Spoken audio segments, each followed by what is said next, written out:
Thank you. Thank you very much and welcome. I'm Father Mitch Pacwa. Welcome to Ewtn Live, where we bring you guests from around the world. Now, our guest tonight is a very interesting person. He is the Senior Counsel and Vice President of Appellant Advocacy for the Alliance Defending Freedom.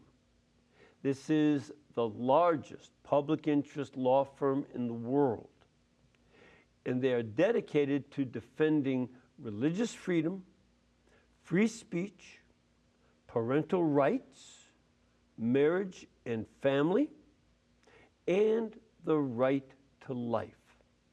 And all of those areas are affected in one way or another by our contemporary culture's embrace of gender ideology, which these days is being brought to bear on Christians by activists and their allies in the government and in the media, who labeled the church's teaching on human sexuality and on our identity as sons and daughters of God as harmful and hateful. In fact, they like to call us haters.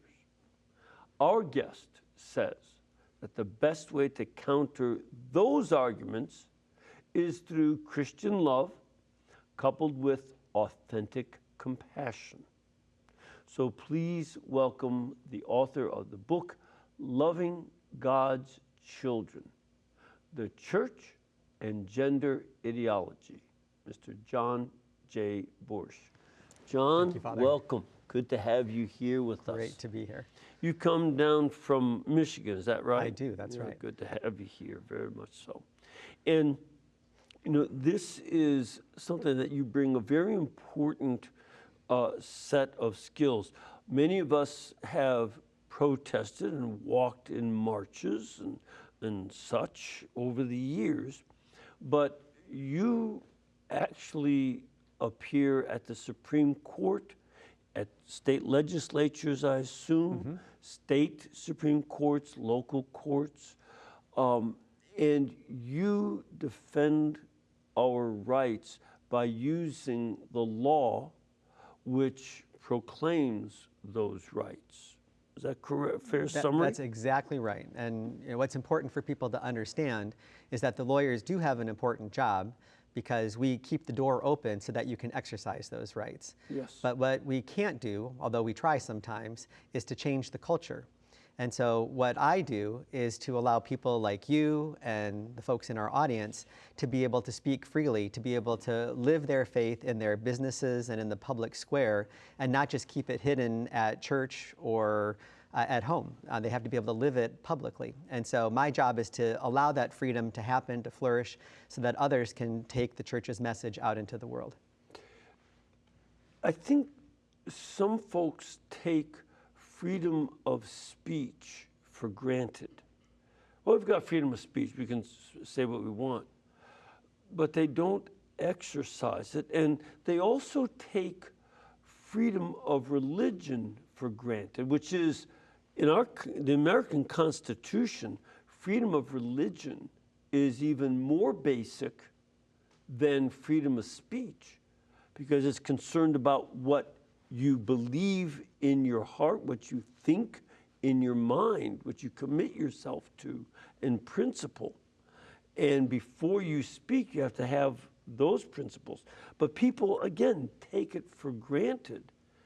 And one of the points that I see in your book and in the work you've been doing is that the other side of these issues often tries to squelch freedom of religion, freedom of speech, freedom of thought, and that's why it's important to stand up and fight for it. Absolutely, to stand up to fight for it, but then also to exercise it once the court recognizes those rights.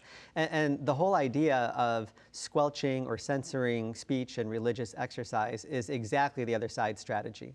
Because if you sat down and you had a rational debate about abortion, about when human life begins, if you follow the science, there's no other position that you could adopt other than that life begins at conception and that life is worthy of protection. And any other position is completely arbitrary, Exactly. not scientific. Right, and same thing with gender ideology. You can sit down and have a debate about that, and whether you're doing it from just common sense rationalization, or you're approaching it from the science, which is fairly well established, especially around the world right now, again, you would only come to one conclusion.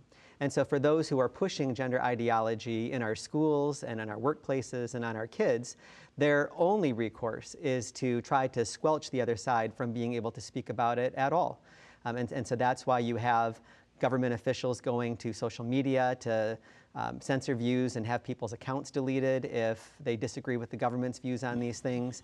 That's why in the schools you have secret policies where teachers and counselors are encouraged to ask young children, kindergarten, first grade, what their gender identity is, and then help them transition if it's different than their sex, but to keep it secret from the parents, to hide it from them. You know, that's the tactics they have to use, because if you actually sat down and talked rationally about the issue, they don't have anything to stand on. And in fact, you know, we see that some states even are trying to claim the authority to take children away from the custody of their parents if the parents do not support having gender and so-called gender-changing surgeries. And that's, you know, so far no state has passed that, have they? Well, they haven't passed a law that requires that, but in places like California, you've got members of their social services department, social workers and psychologists, who are asked to go out and check on kids that are alleged to have been neglected or abused. And those employees of the state government are starting to say that if, as parents, you are not affirming your child's gender identity and refusing to go along with a transition, that's abuse or neglect, and that's a reason to take the kid away from you and put them in foster care and maybe have them be adopted by someone else. And then even in the foster care and adoption systems, they're now excluding applicants who won't swear at the very beginning that they will transition their child if they express a gender identity different than their sex. They're just excluded at the front end, even in states where they have thousands of kids in the foster system poorly in need of a permanent forever home. And those parents who are unwilling to take that pledge are being excluded. Yeah, and it's not a law, but they can use regulations of sorts to take custody of children from their parents. Yes, and there's plenty of bad laws on the books, you know, laws that require even religious employers, sometimes even churches, to engage in hiring and speech and service activities that violate their conscience. But so much of what's happening today is kind of done through the deep state, where you have bureaucratic officials at the federal level and the state level issuing regulations, issuing policies, or just acting in a particular way. And so it goes much deeper than just the law itself. Yeah, and this is where there are two things. One, you work through the legal system to protect the individuals from these encroachments by the state. And you also write about this. Let's talk a bit about your book, you know, and what you're doing here, because I think they go hand in glove. What you're doing in court and what you're writing about go hand in glove, if I understand it correctly. Absolutely. Yeah. One of the first points that you make in your book is there's a problem with people being willing to be, you know, so open-minded. They don't accept that there is absolute truth, that there's objective truth. And this is a very early part of the problem about accepting that a baby is human, or that a male is male and female female. Yeah, you wouldn't think that a book about the church and gender ideology would be talking about moral relativism, but that seemed like the natural first chapter, because if you can't get that right, it's impossible to have any of the conversation around the subsequent chapters. And you're probably aware that Pope Benedict many years ago was asked, what is the most critical issue facing the world today? And he did not say abortion, he did not say people failing to go to Mass, he did not say loss of faith in the true presence in the Eucharist. or any of those things. Instead, what he said was moral relativism. And in the United States, if you look at young people, high school, right up through college, 90% of them hold a moral relativistic worldview, where what's true for me is true for me, and what's true for you is true for you. But there is no such thing as objective truth. Right. And young people today like that viewpoint because then they never are in a position where they have to criticize someone else, where they might hurt their feelings because they disagree with the view that they're holding. They can say, oh, well, I believe that life begins at conception, but if you believe that abortion is okay and that you can get one, that's true for you, and so I don't have to be critical of you for doing that, and then there's no tension in our relationship. But without that objective truth, then all the important issues, things like abortion and things like gender ideology, about the understanding of marriage, about whether there's a God, what our purpose is here on earth, all the big questions, they just become merely personal opinion instead of something that you can rationally dialogue and debate and explore as you try to reach the objective truth. And so it's really important that we press that point before we even jump into discussing gender ideology. Yeah, I think that that's very key, because it's not only that I don't argue with anybody. If that is my attitude, then I won't stand up for my belief.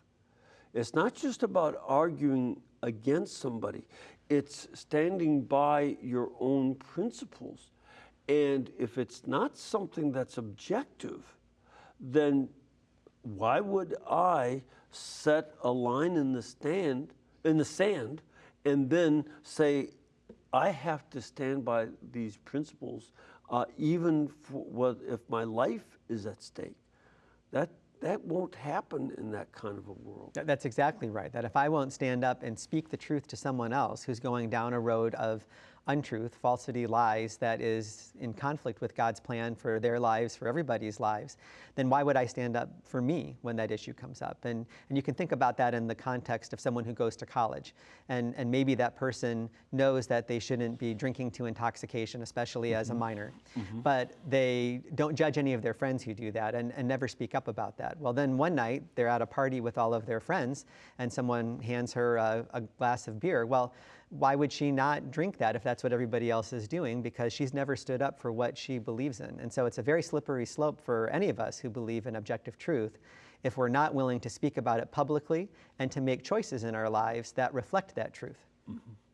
And it's not as if, and this is one of the points that we have to keep very clear, this is not just about, well, these opinions are just something that, what you hold and what you feel and believe.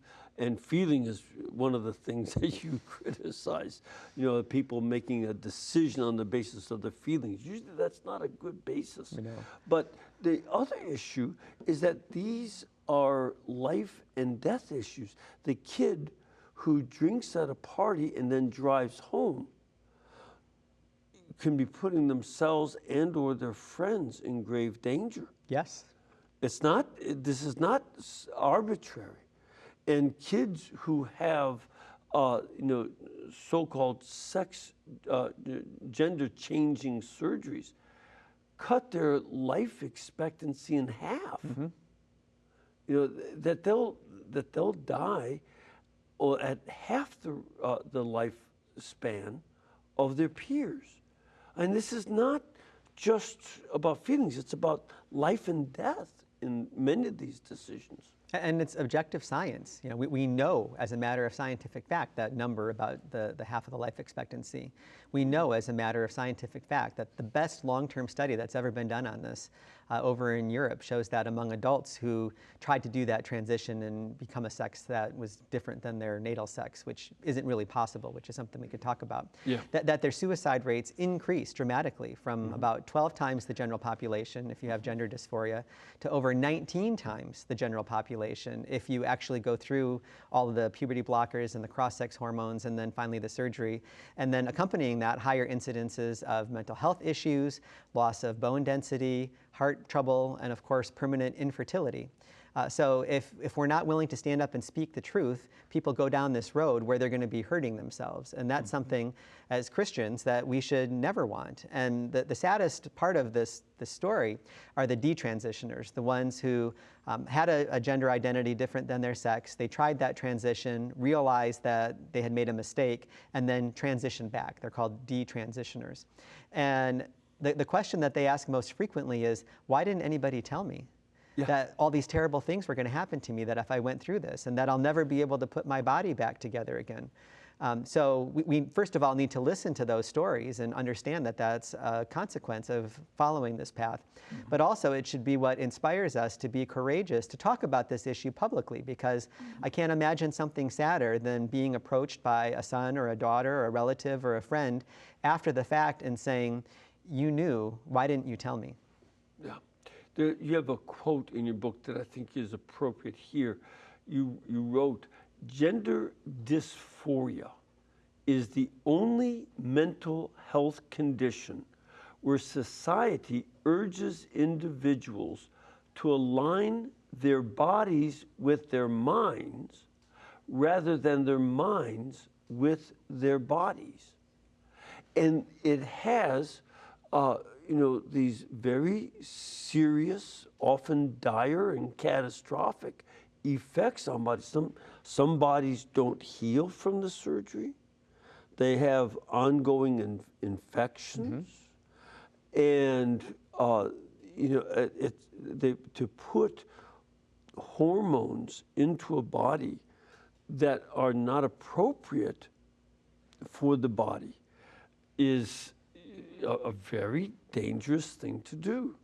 I'm the son of a mechanic, and I understand simple things, but it's like pouring sand in the gas tank. Well, I was thinking of it more like putting gasoline in a diesel engine or diesel fuel in a gasoline engine. It's not going to work. No. And this is one of those common sense points that you don't have to be a doctor or a lawyer or a theologian or an expert at all to be able to have conversations with people, because there are other mental disorders where people have serious differences between what they feel in their mind and what is true about their body. Anorexia. Yeah, if I think I'm Napoleon Bonaparte, right, I should be dissuaded otherwise. You should be, because you could do all kinds of things that would be dangerous to yourself and other people if you thought that. Or very close to many people, anorexia, the disorder where someone thinks that they're fat, they're overweight, when really they're not. They may be just right or maybe even too thin or emaciated. And if you love that person, you would never encourage them to eat less or to go through a surgery where they would be thinner, because you know that that causes them harm. And so in all of those cases, 100%, we would encourage them to align their mind with the body, not the other way around. There's another dysphoria where people feel that a body part on their body doesn't belong there. And this is a real thing that can be very serious, that someone has this intense feeling that their right arm shouldn't be on their body. And a doctor would be committing malpractice if they took off that arm. Yeah. And they would certainly not hand the person a tool and encourage them to do it themselves. They instead would send them to counseling so that they could learn to align their mind with the body and not align the body with the mind. So why is it with gender dysphoria, that's the only area that we ask people to go the other way? It doesn't make any sense that you would do that. Yeah, yeah.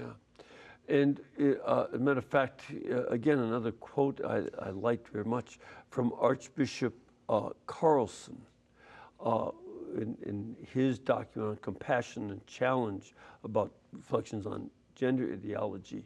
He said there are three philosophies that underlie the transgender movement. First, feelings define our identity rather than our bodies. How you feel is more important than your actual body. Secondly, human integrity means acting on our persistent desires rather than acting on God's plan for us. Thirdly, anyone who does not affirm our feelings and actions hates us. And that's just, those other principles are not true. Right, yeah, let's unpack maybe each one of those just briefly. Sure. So starting with the first one, feelings do not define reality. reality defines reality. And we have the ability as human beings to reason and use our logic to figure out the material world around us.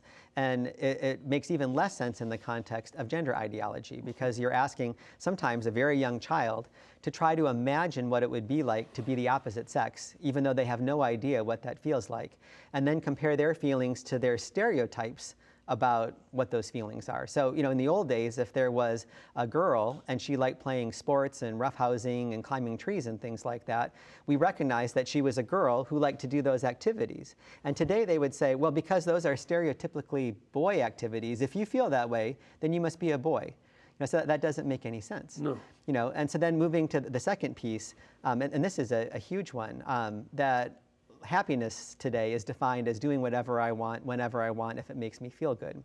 And we know that true freedom comes only from following God's will for our lives, which has been carefully prescribed for us in the Bible and through church teachings. Mm-hmm. And that when we deviate from that path, it causes despair, it causes damage, and not just to us, but to other people too. To continue with your car analogy, we all received a manual in the glove compartment or on our cell phones that told us how to operate the car and maintain it. And that was a manual that wasn't created as a series of no's. It wasn't created to restrict your freedom. It was made because the creator of the car understood that if you followed those instructions, that would make the car operate to the best of its ability, the way that its maker intended. And these rules about how to live our life are the same thing, that we can choose not to follow them. We do have that free will. But they're not no's, they're not restrictions on our freedom. They're the blueprint to happiness and to having fulfilling lives where we can be the best possible version of ourselves. And people need to realize that. And the last point, and that's why we have so much conflict in the court system right now, because either you're on board with the gender ideology bandwagon or you're considered hateful and bigoted. And this was demonstrated just glaringly back in 2019 when the Vatican first issued its guidelines for Catholic schools about how to approach the issue of gender ideology. And the document was very clear that no one should ever be bullied or harassed because of gender dysphoria. We need to be compassionate and we need to walk with those people. Absolutely. But at the same time, educators in Catholic schools have a duty to recognize the truth of the human body, that we're embodied souls, so our bodies express something about who we are, and that's a gift we can't reject from God. It said all those things very beautifully.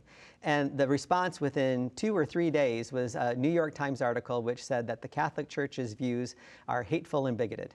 And so there you have the whole cultural morass boiled down to a nutshell. And so we do need to talk about this and explain why the Church's loving approach, this blueprint, is what's truly best for human flourishing, because that's the only way that we can win hearts and minds on this. In the case of the transgender person who not only starts taking hormones that are I would say not the correct one for their body, and then they even have surgeries. The reality is that every single cell in that person's body contains the information that they are XX or XY. That, in other words, XX, every cell is feminine, not just, primary and secondary organs for reproduction. And every cell in a male remains XY. You cannot change that. That's why I used the analogy of gasoline in a diesel engine, that a man's body is expecting testosterone to stimulate not just a reproduction response, but all sorts of very complicated. We had Dr. Van Meter who says that the endocrine system is the most complex in the body. And you mess around with the wrong hormones that the cells at the cellular level are not expecting. You're asking for physical trouble, and people die at 40 instead of 80. Right. And that's apart from suicide issues that even lowers it further. Right. That's why we see all these terrible effects. And for years, you may have heard about the TV show and the children's book that's now in all the elementary school libraries, I Am Jazz. And it's about a young boy who transitioned to a girl at a very young age with parents' full support and encouragement. And when he went through his surgery, he had done the puberty blockers and the cross-sex hormones.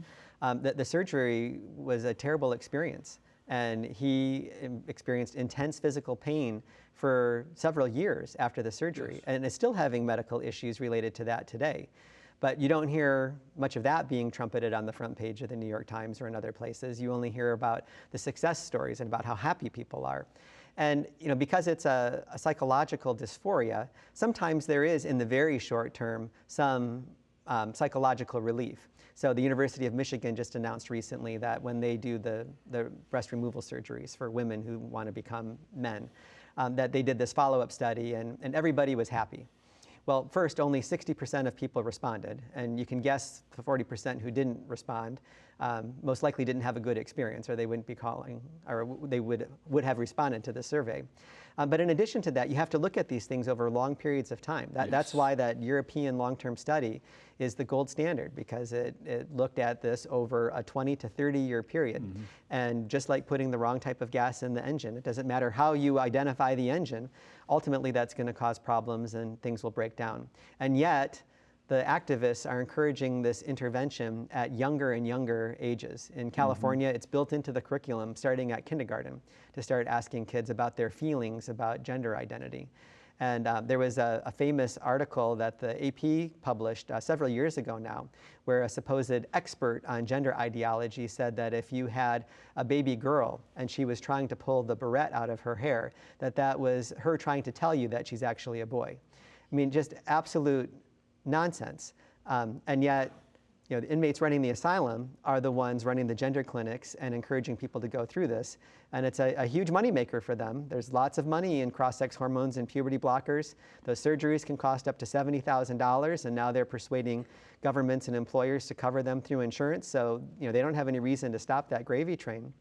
So that the taxpayers will have to pay for this. That's happening in many states. And when they do that, it's paying for something that shortens the life of the person. Yes. And, this, as citizens, we have to make our voices known that this is problematic. We're not trying to be mean and hold back money because we're selfish, but it would be like giving $100,000 to a drug user who may very well use it to get a drug that will end their life or do harm to their health. Right. I wouldn't do that. None of us would do that because it's not. Be careful. Well, yeah, but most of us wouldn't do that. Anybody watching this show would not do that because it's not loving. And that's another problem with societal thought and church teaching that it's just important to unpack real quick. Love today is expressed in books and movies and television shows as soupy sentiment. It's just a feeling. But the Catechism of the Catholic Church says that love is willing the best for the other person. Yes. And that's what Jesus meant in the Bible. Throughout all the Gospels, loving means willing the best for the other person.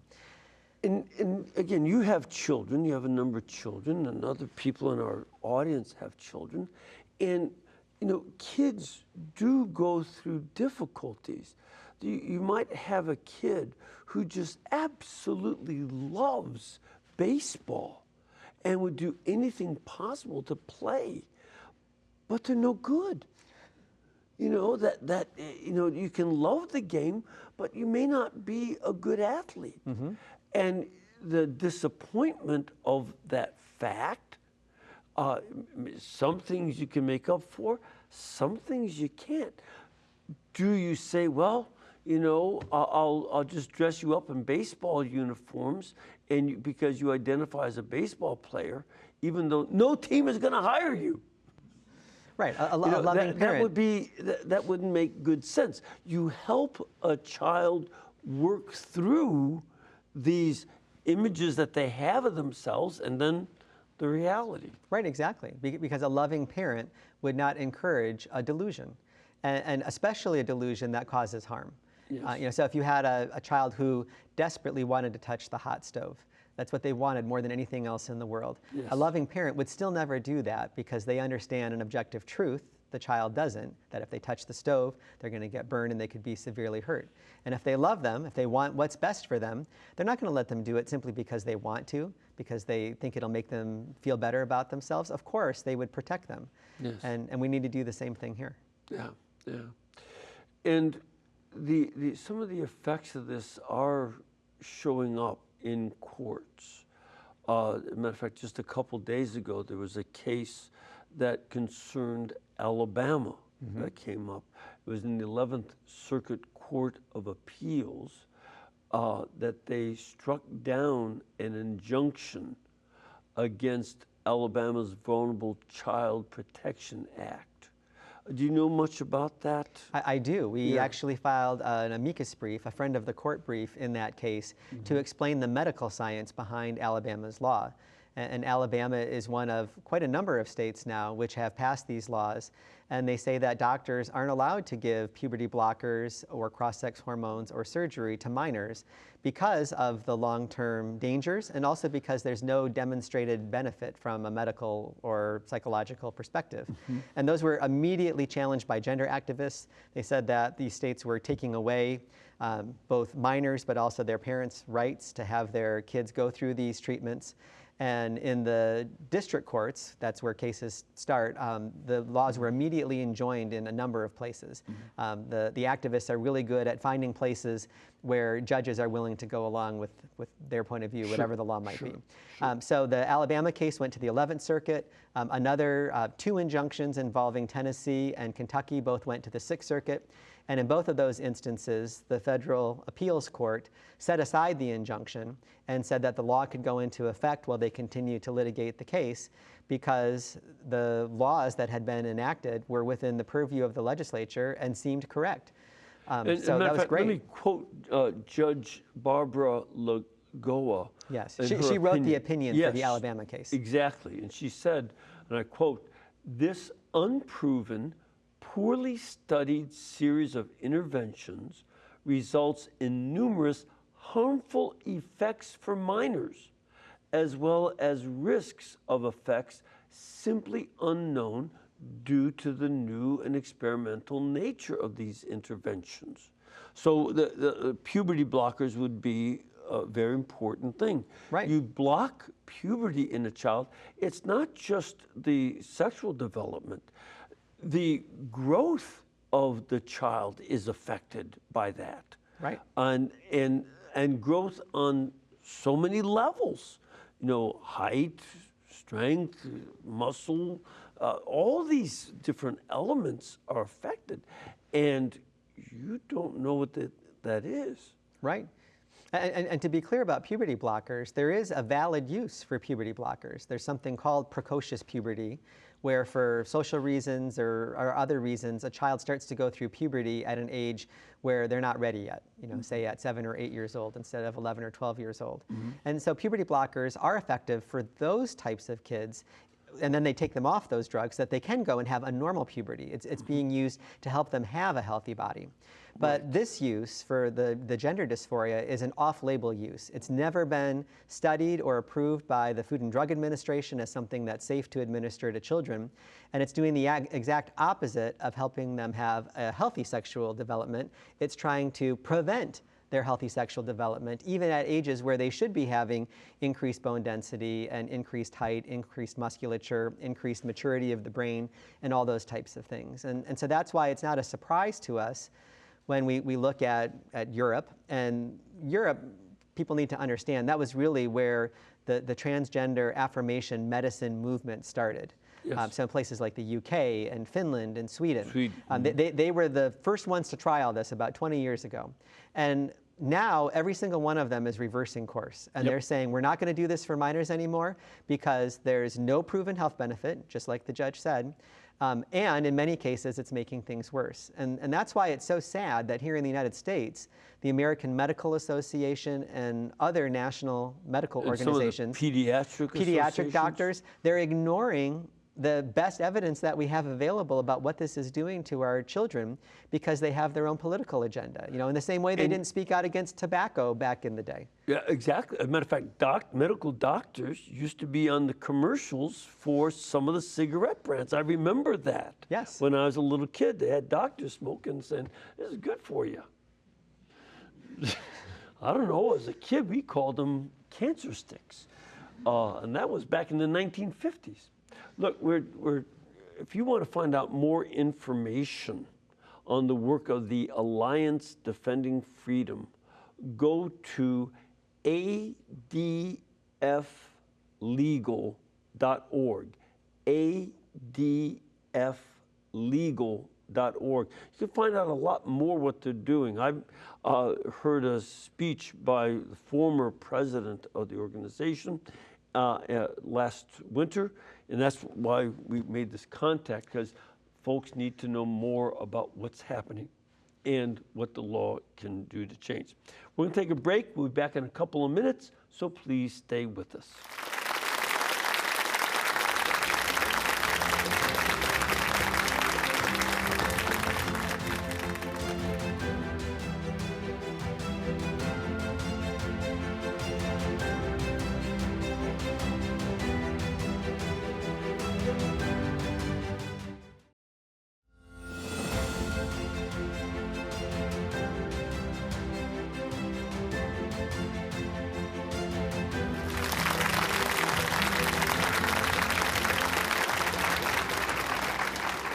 Okay, thank you. Again, we're discussing very important issues. There's the book that our guest, John Bursch, wrote is called Loving God's Children, the Church and Gender Ideology. John Bursch is the senior counsel for the Alliance Defending Freedom. It's published by Sophia Press, who usually does a wonderful job. And you can get this book at ewtnrc.com, religious catalog. It is item number 9363. I recommend it. It brings it down, lays it out, and it's very, very clear. Ready for some questions? I'm ready. I bet you are. And just so folks in the audience know, John has appeared before the Supreme Court 12 times as a lawyer. And so he's ready for your questions. Let's start off with Jim in the great state of Rhode Island. Jim, what can we do for you? Hi, guys. Thanks for having me on. Sure. Appreciate it. So I just kind of got more of a broader question here. You know, it just appears that there's nothing within this transgender movement itself happens to be, organic. It's large and funded. Just wondering if you could tell me what kind of the purpose is. Is it transhumanism? Does it go against God's word? Is it more population control? Like, what are your ideas as far as the end game of this and kind of why it came about? Yes. Great question, Jim. Thank you. Happy to answer that. I think it has to do with the modern rise of the self. The reason that we have huge falling off of people attending church and identifying with any religion is because they don't want some ephemeral God telling them what to do, that if I want true freedom, I can decide everything for myself. Mm-hmm. And that has to do with the job or career that I'm going to pursue. I'm going to do all that on my own, the relationships I'm going to have, who I want to have sexual relationships with, that's all my decision. And finally, too, it's up to me to manipulate my own body. So instead of looking at our bodies and our relationships and the entire material world that we live in as a gift from our Creator, a gift that should be accepted and honored and nurtured and then grown, everything is just about me. And psychologically then, you're setting up walls within your mind and blocking out everything else, and all you care about is yourself. And you can see this in the gender ideology movement and the way they think about their bodies, but you can kind of see it culturally too. The people who run the red lights and they're speeding on the highway and they steal things from stores and they don't treat other people with respect, it's because it's always about me. Everything is inwardly focused. And the ability to control your own body and the sex that you are, at least they think that they can do that, is the ultimate ability to be God for yourself. Because then no one can determine anything for me. It's all about me. I get to determine myself and my world and the universe and everything. And there's no God present in that because it's all about me. There's a book called The Rise of the Modern Self by Carl Trueman. He is a professor, and I'm drawing a blank on the university that he is right now.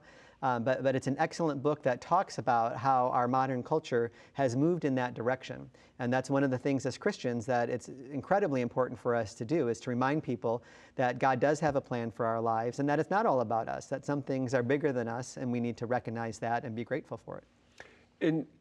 In many ways, that your answer fits what many psychologists have described as a pandemic of clinical narcissism. Yes. That this is a very serious, and I don't use narcissistic in some superficial way. I'm talking about a clinical disorder, a psychological disorder that's very difficult to overcome. Oftentimes people don't take their narcissism seriously until their 60s and 70s, because it takes them that long to figure out that the world doesn't care what they think about them. Slow learners. So we have another question. Ma'am, where are you from? I'm from Toronto, Canada. Good to have you. Thank you. Welcome, welcome. Thanks. And what is your question?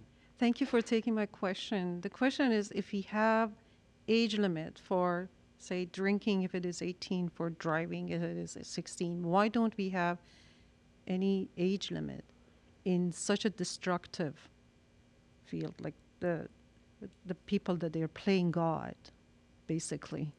Yes, Yes. that's an excellent question. And some states are trying to do that now. So for example, the laws that we were just talking about in Alabama, Tennessee, Kentucky, some of those other states, they're basically taking the decision away from kids and their parents because it is so dangerous, and saying, until you're the age of consent, until you're 18, that's not a choice that you can make. You also see it in laws like those that have been passed in Florida, where they're taking those materials out of the curriculum in their schools and saying, kids who don't even understand anything about human sexuality in kindergarten, first, second grade, they can't be exposed to these ideas because they're impressionable and they don't have the ability to reason through and think about those things. And so we're not going to allow that to happen. I would hope that eventually there would be a nationwide movement, but there are many states that move in the exact opposite direction. We were talking about California and their kindergarten, first grade, second grade curriculum. But I think when you talk to the detransitioners who started to transition during their teenage years in particular, they will tell you that they didn't have the maturity to make a life-altering decision like that, where they could never get their bodies back again. And they wish that there had been some kind of a limit in place.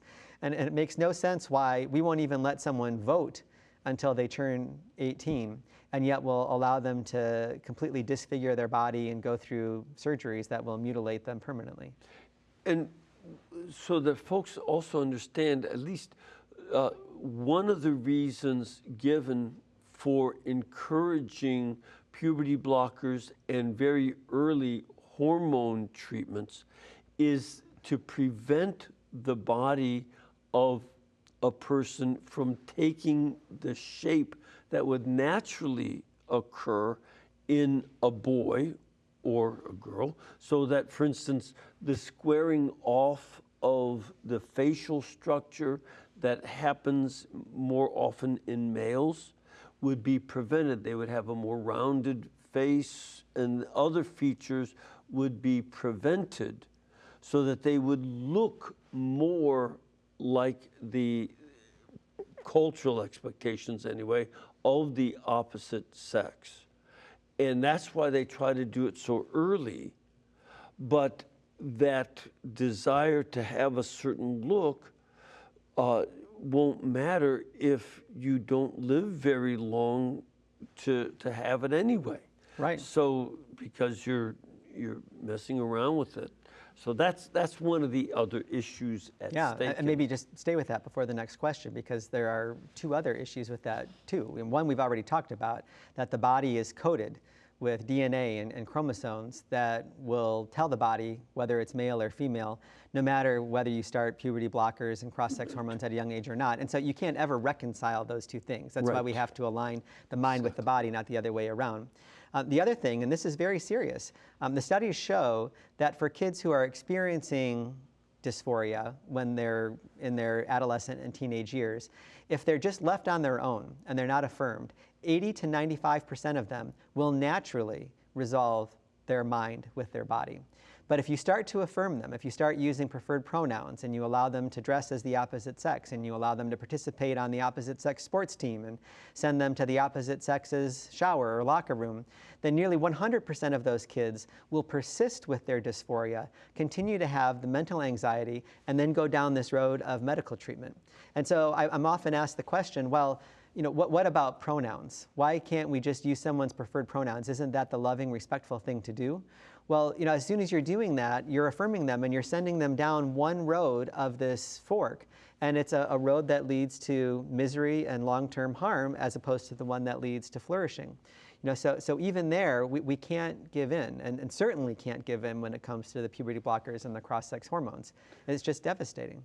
And there was one study from Boston that apparently suggested that if you don't proceed with the puberty blockers and the hormone treatments, that the young person will commit suicide. And so parents are told that and they panic. But that doesn't, really, that's not a very well tested study. No. And what is well attested is that after they go through this, 42% are likely to try suicide, and many of them will succeed. Yes. So it's way higher than what was purported in one study, that if they don't get the puberty blockers, they're way less likely. It's a couple, not even a couple percent, but it's 40-some% if they do go through it. That's very serious. It is very serious, and that's one of the things that the trans activists will do to scare people. They'll say, do you want a live son or a dead daughter, or vice versa? Right. And that's a false choice. That's just not true. Yes, it's true, as we discussed, that adolescents, teenagers who are experiencing gender dysphoria, and just to be clear about that, we're talking about diagnosed dysphoria. We're not talking about a social contagion where a dozen girls in 8th or 9th grade all of a sudden come out as trans at the same time. That's a different issue, and one that's even more important not to allow them to go down this road. But for those who have the clinical dysphoria, where we can say that it's serious, that they do have higher suicide rates. And so that's why we need to be compassionate, empathetic, to be companions to them, all that. Don't even talk anymore, full stop there. You have to be compassionate. But if they go through the transition, it gets worse. Yeah. And sometimes the ideologists on the other side will say, well, that long-term Swedish study, you can't rely on that, even though it's the most long-term, highest numbers, control group, best scientific study that we have available, much better than things like the Boston study, which are Right. self-selected, small sample sizes, and those types Right. of things. But we can't believe that. Well, the Obama administration's Department of Health and Human Services adopted that study to warn people about the dangers of transition over long terms. Which study did they adopt? The Swedish study. Swedish study, yes. It was on the Department of Health and Human Services website for a long period of time, recognizing that the suicide rates increased when those adults made a full transition, went all the way through surgery. So take President Obama's word for it. At the same time that he was pushing policies that encourage kids to transition, this is what the expert doctors were saying. Yeah. We have another question from our audience. Ma'am, where are you from? I'm from Mineola, Texas. Good to have you here. Welcome. Thank you. And your question? My question is, practically speaking, what would you advise parents and grandparents to say to their children, or how to deal with all of the confusion in the world today? Yeah, thank you for that question, because there's a lot that we can do. So for starters, we need to inoculate our kids from the transgender propaganda. And that can be difficult to do because it's pervasive. There are transgender videos on TikTok and on Instagram and on other social media platforms that are literally being watched billions of times. And if we're not monitoring our kids' social media, then we're making a huge mistake. Yeah. In the case of our family, it was a policy of no social media until they went to college, when they were old enough to be able to process those types of things. In addition, we need to carefully monitor the TV shows and the movies and the books that they're watching and reading. One of the examples I discuss in the book is a kids' cartoon show called Blue's Clues. It's about a little dog. Right. It's intended for 3, 4, 5-year-olds. 20 years ago, our kids were watching that. And last year, if you were a parent and you had put your kid in front of Blue's Clues and then gone and done a load of laundry or closed your eyes for a few minutes, you would have missed that they saw a pride parade that included 10 floats, and they were singing the tune of the ants go marching one by one, but every float was a different LGBT propaganda piece. And one of them was a family of beavers with a young girl beaver who had tape across her chest where she had had her breast removed. And they're showing that to 3-year-olds. So number one thing for parents and grandparents is you've got to stop all that stuff from entering into the house and polluting their minds at a young age. Next, you need to be very careful about what's happening at school. And if you've got a school that embraces preferred pronouns and allowing kids to go into the opposite sex's restroom and on the sports teams and things like that, that ask their kids to identify their gender in kindergarten, you need to protest to the point where the policy is changed or take your kids out of that school. Homeschooling or a private Catholic education at a place where they're fully in line with church teaching, far better. You're just asking for trouble if you're putting them in an environment like that. And then be conscious of the friends that they're hanging out with too. So as they get older, what do you do if you have a child and they actually are exhibiting dysphoria? Well, you need to find a good Christian counselor who will counsel in accord with the teachings of the church, not someone who will encourage them to go down one of these other roads. Because many counselors and psychologists today, as soon as they hear someone say, I think I'm really a girl, even though I'm a boy, they'll say, well, you're transgender, you've got gender dysphoria, here's the prescription, you can have the puberty blockers, we'll start you on cross-sex hormones in 6 to 12 months. There's not even any attempt to explore the underlying issues. And for many kids who are experiencing dysphoria, there are underlying mental health issues that go along with that. There are many instances of sexual abuse, many instances of broken relationships with moms or dads, some instances where grandparents dress them up as the opposite sex because they wanted a granddaughter instead of a grandson. Kids who are anxious because they're having bad relationships, they're being bullied at school. All of those things could cause feelings of dysphoria. And when you're talking about kids who are on the autism spectrum, that's a whole nother area of concern. Yes. 1 to 2% of the population, but 40% of the kids who identify as being gender dysphoric. So you need to treat all those with a Christian counselor and then just have conversations around the family dinner table. It used to be we didn't have to talk about these things, but today we do. Yeah, and one of the factors is that parents are not engaged with their kids. Sometimes many of the situations, the parents are dealing with issues of their own psychological concerns, depression, etc. And the other parent may be disengaged from because they can't cope with their spouse's difficulty and get on the kids, but the kids can't deal with it either. Right, and it might even be a less serious thing than that. I'm sure you've been to a restaurant and you've looked around at the other tables and you've seen the parents with young children, and every person at the table is on a device. Yes. Even the 2-year-old. Yeah. And they're not talking. And if you're not having those conversations with your kids when you go out to eat, you're not having them at home at the dinner table, how are you going to find out about the distress that they're having at school because they're getting bullied on the playground? Yeah, they have to talk and listen. I'm afraid that we're running out of time. It's been very interesting, but I want to encourage people to go more deeply into it by taking a look at this book, Loving God's Children, The Church and Gender Ideologies, written by our guest, John J. Bursch, who is the Senior Counsel for the Alliance Defending Freedom. It is available at our religious catalog. That is ewtnrc.com, where it is item number 9363. Thank you so much. And there's a lot more to talk about, but not today because we're out of time. So may the Lord bless all of you and keep you and cause his face to shine upon you, the Father, the Son, and the Holy Spirit. Amen. And we can bring Mr. Bursch and all the other guests and all the other programs that we have only because this network is brought to you by you. Mother Angelica was inspired by our Lord to have it brought to you by you instead of with commercials. So please remember to keep us in between your gas bill, your electric bill, and your cable bill. And then we'll be able to pay all of our bills too. God bless you all, and thank you very much.